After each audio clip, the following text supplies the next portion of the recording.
बीड तालुक्यातील उमरी व उमरत खालसा येथील महिलांना रेशन न मिळाल्याने तहसील कार्यालयामध्ये महिलांनी ठिय्या मांडला।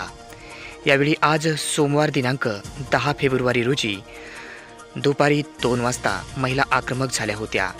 तात्काळ आम्हाला 3 महिन्यापासून राशन नसून राशन वेळेवर मिळावे अशी महिलांनी मागणी केली। यावेळी त्यांनी तहसीलदार चंद्रकांत शेळके यांना निवेदन दिले आहे। गेल्या 3 महिन्यापासून उमरी उमरत खालसा या गावच्या महिलांना रेशन मिळत नाही।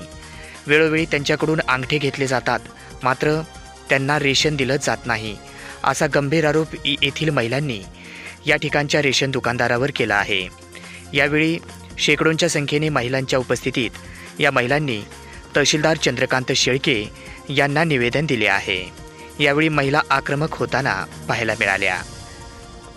आम्हाला महिलेला कोपन मिळत नाही। जानेवारी म्हणजे डिसेंबर मध्ये अंगठे घेतले, जानेवारी मध्ये घेतले, आता फेब्रुवारी आला, 3 महिने झालं आम्हाला कोपन नाही आहे। आम्ही कोपन मागे गेलो तर फक्त आम्हाला म्हणते की शासनाकडे कोटा उपलब्ध नाही म्हणून आम्ही तहसील कार्यालयात विचारायला आलो की आम्हाला कोटा का म्हणून उपलब्ध नाही। तुम्ही अंगठे दिले का? हो दिले।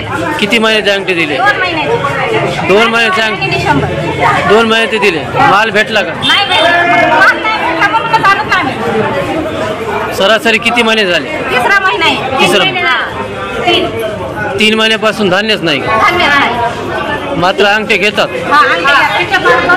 गाव कोणतं आहे? उमरत खालसा। दुकान नंबर? 1 ना? दुकान नंबर 1। किती दुकान आहेत तुमच्या गावात? एकच आहे। एकच दुकान आहे सगळ्या गावाला? सगळ्या गावाला एकच। आणि किती लोकसंख्या गावाची? 1100 तरी ना? 1100।